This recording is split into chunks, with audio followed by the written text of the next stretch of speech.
All right, so today we are going to read chapter 6 of Abby Carnelia's One and Only Magical Power. So chapter 6 is titled Camp. Let me hear you say, "Yeah, wizard," said Claudia. She was the red-shirted, college-age, slightly pudgy, completely pumped-up counselor in front of Abby's cabin. Every time she shouted, her side-mounted ponytail flounced like a pom-pom. "Yeah!" shouted Abby and the other girls. "Let me hear you say, 'Rock, witches!'" said the counselor, louder now. "Rock!" shouted the girls, louder still. "All right, now, give me the W." She thrust her hand into the middle of the circle of girls, and her 3 middle fingers sticking up like a W. They all knocked fists in midair. It was a corny way to build cabin togetherness and spirit. Abby knew, but she had to admit it was working. She was already feeling some sisterly affection for the 5 other girl magicians in her cabin. "All right," shouted Claudia, pumping her fist in the air by itself now. "Listen up, witches. I'm going to be straight with you. There are at least 3 times as many boys as girls at this camp. But this is day 1, witches, and by day 14, you know what we're going to show the world?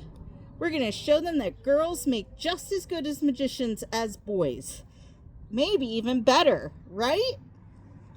"Right!" shouted the girls, definitely pumped up now. "All right, so listen up, ladies. You are in Witches 3. It's the coolest, classiest cabin in Camp Cadabra. Oh, sure, it might look like the other girls' cabin. It might even be on the same hill as the other girls' cabins. It may have the same view as the other girls' cabins, but it's not the same. This one is special. You know why?" The girls shook their heads, grinning. "Because only Witches 3 has Claudia. That's me. And only Witches 3 has the 6 of you. And as you shall see, that is what makes this cabin the coolest and the classiest. Let's get inside so I can show you around." Fired up with excitement, the girls pushed their way into the cabin. Now, a word about the Camp Cadabra cabins.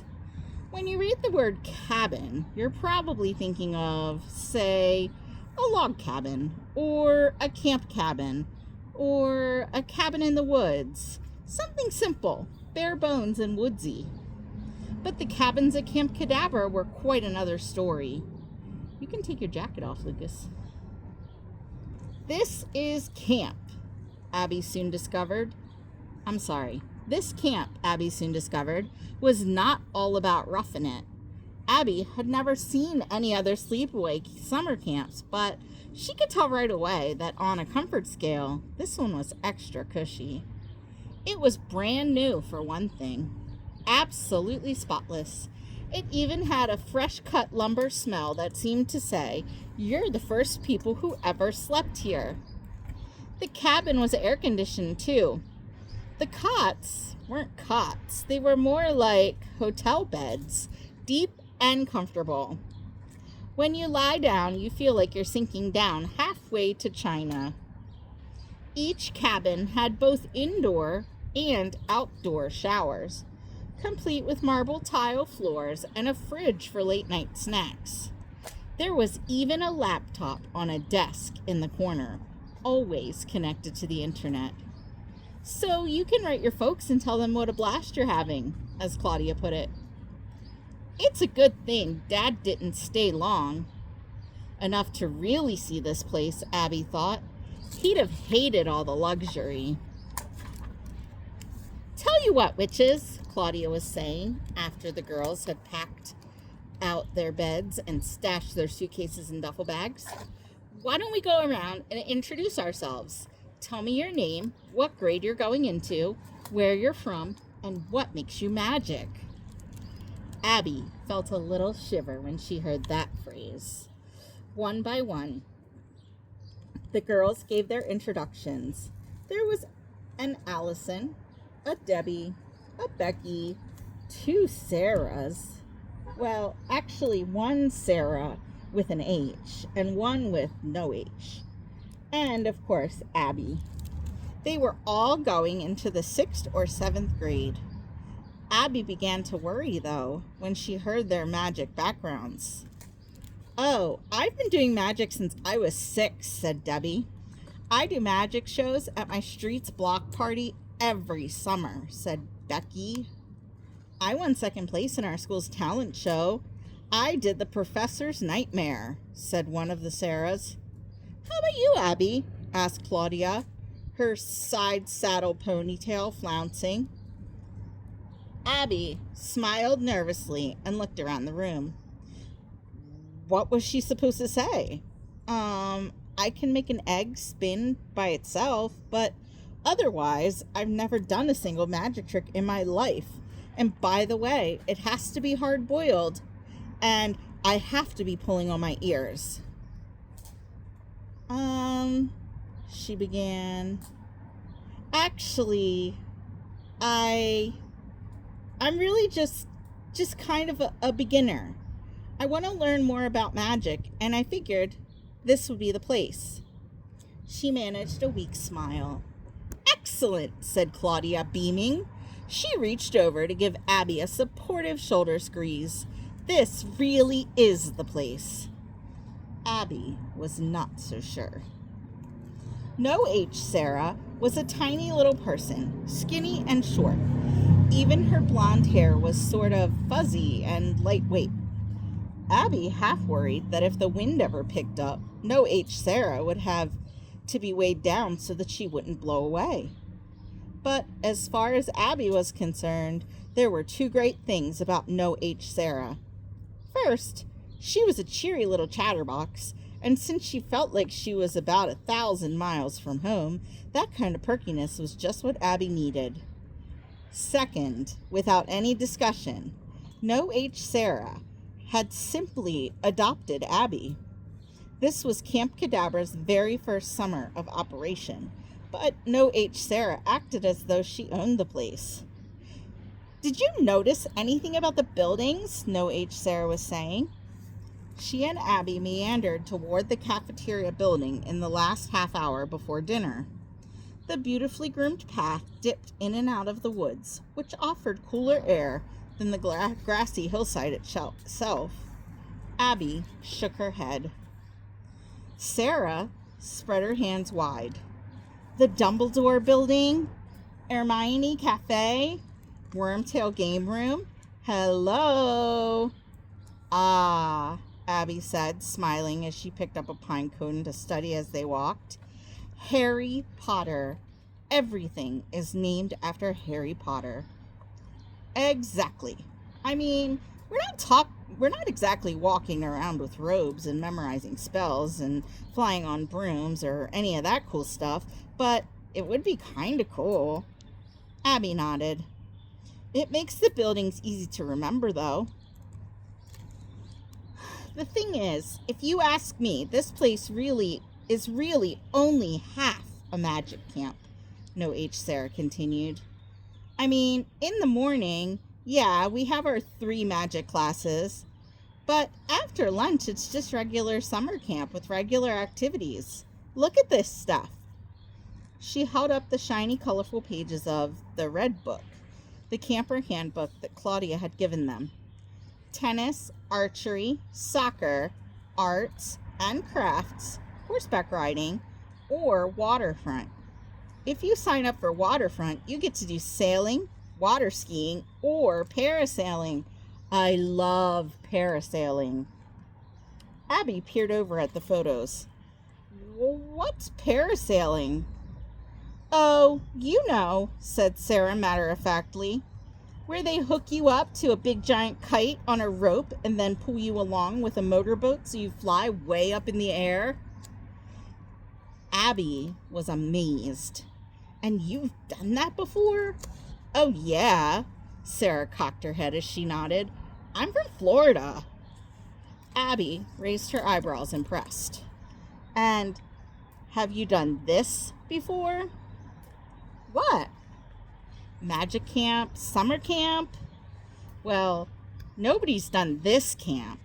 They just opened up, said No H. Sarah, the tour guide. But I've been going to summer camps like forever. My parents believe in exposing us to the world. Sarah stepped up onto a gleaming wooden bench, walked along its length like a tightrope walker, then hopped down at the far end to join Abby. So, what are you going to sign up for? I'm going to do stage magic. You want to do it with me? Already, Abby had heard plenty about stage magic. It was the most popular morning class by far, because that's where you got to work with the big, flashy illusions, like making people float in the air or chopping them into thirds. And it's easy to understand why those classes were so popular. After all, when you're at home, you hardly ever get to try that kind of magic, since you need a lot of big, expensive, special equipment to do it. All the world's a stage, Shakespeare once wrote.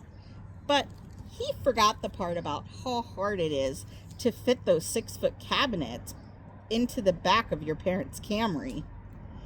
Abby couldn't help smiling at the thought of tiny Sarah, the human hummingbird, flittering about the stage among the gigantic cabinets of mystery.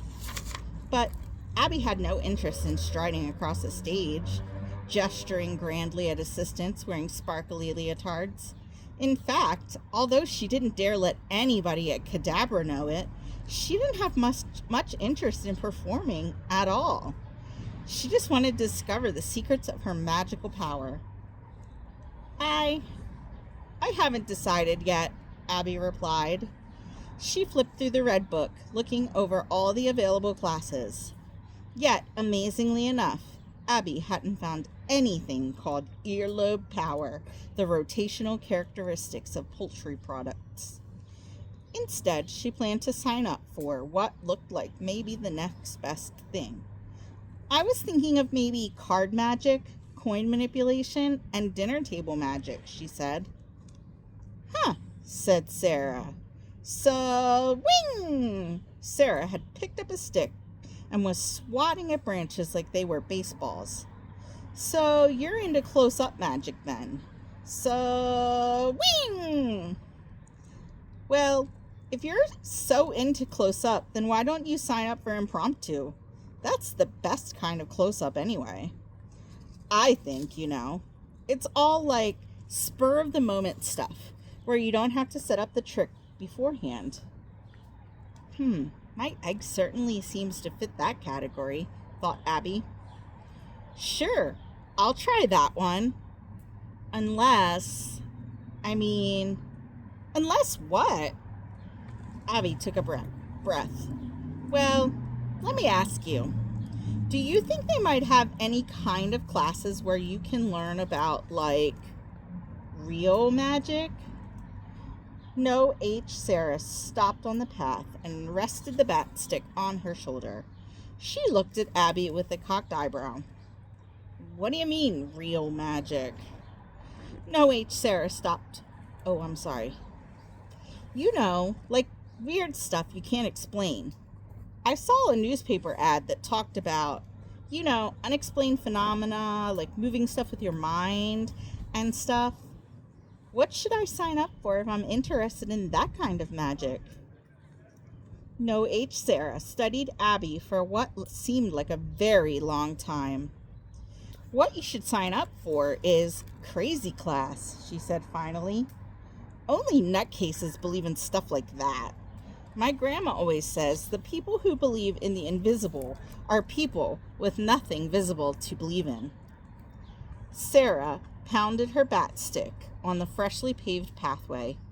Now, come on, they're going to open the doors for dinner in 6 seconds, and I don't want to have to sit at the loser's table. She turned and trotted ahead. Maybe that's where I belong, thought Abby miserably.